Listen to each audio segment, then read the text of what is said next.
Assalamu alaikum wa rahmatullahi wa barakatuh. Hello everyone, it's Zainab. Welcome back to my daily reading of Hussein's Revolution, Its Causes and Implications by Ayatollah Muhammad Mehdi Shamsuddin. MashaAllah, we're going to finish this book today, inshallah.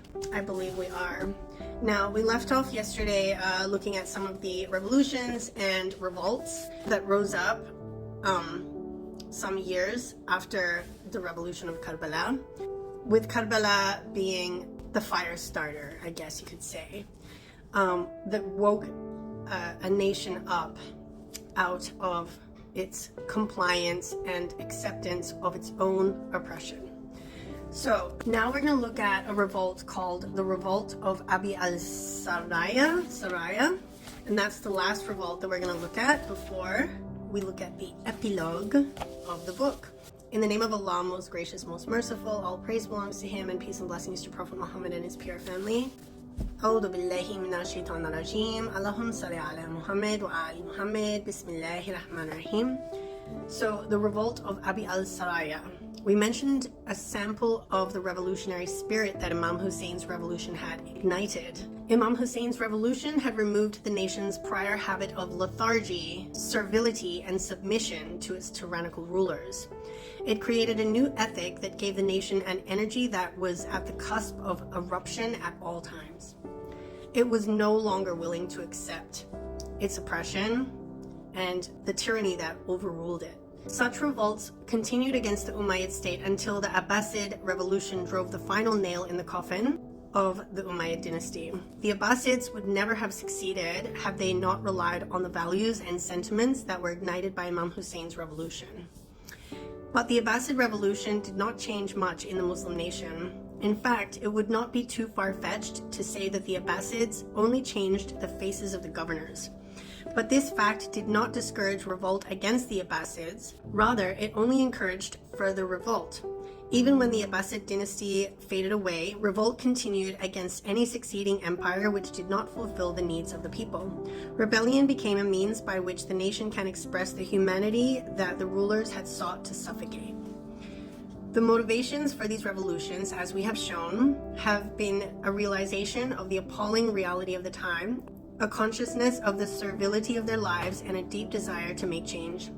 You saw examples of such movements during the Umayyad reign, and such movements continued against the Abbasid state.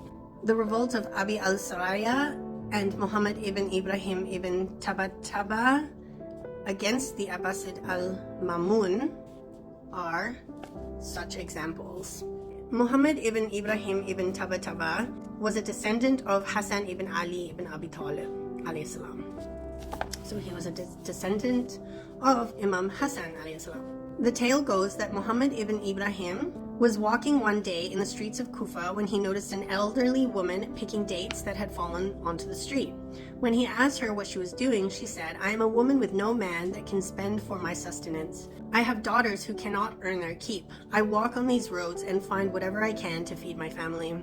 When he heard this, Muhammad ibn Ibrahim cried and said, "It is you and the likes of you that will drive me to rebel and be killed." Muhammad ibn Ibrahim was thus determined to rebel. He declared his intentions and began to garner support. The call of his revolt was for the sake of the progeny of Muhammad. He called men to obey the Book of Allah and the tradition of his Prophet sallallahu alaihi wa oh my god, not this again. Sallallahu wa alihi wa Ali wasallam. Sallallahu wa alihi wa ali wasallam. Sallallahu wa alihi wa ali wasallam. Sallallahu wa alihi wa ali wasallam. Sallallahu wa alihi wa ali wasallam. Okay, I think I got it. And to enjoin good and forbid evil. The entire city pledged allegiance to him. Muhammad ibn Ibrahim died soon after the start of the revolt. But the revolt did not end. Instead, it elected Ali ibn Ubaydillah ibn al-Alawi as its new leader. It spread in Iraq, the Levant, and Yemen.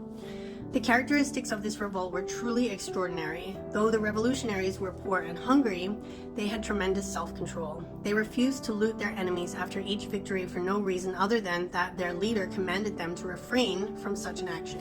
When the Abbasid army approached towards Kufa, the soldiers cried, "O Kufans, prepare your wives, sisters, and daughters for molestation." The Abbasid army would not cease such taunts. The response of the revolutionaries was much different.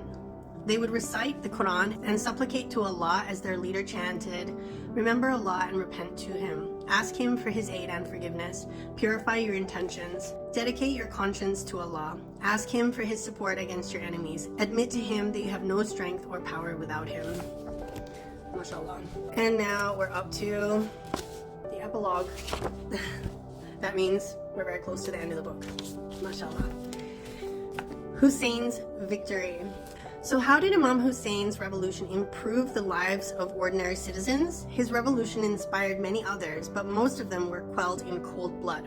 Did his revolution beget anything but increased terror and loss of life? That's a good question. We must concede that Imam Hussein's revolution did not have the instantaneous effect that improved life within the Muslim nation. In fact, the revolution did not deliver any tangible and direct change. However, it did have a number of important indirect but powerful and lasting effects. It brought hope to every member of the nation. It implanted in every mind the realization that life and autonomy are sacred rights. This in itself was a great victory. The most perilous disease that may affect a nation is lethargy. Lethargy means tiredness, laziness, mostly laziness. You have the power to move, but you choose not to because it's too much effort. Lethargy causes a nation to lose its personality. It melts under the hooves of invaders' horses. Many nations have dissolved into being only a passing mention in the annals of history. The cause was lethargy and a submission to mediocrity. These nations were not conquered by military or economic force. Rather, they were undermined from the inside by their own lethargy, servility, and submission.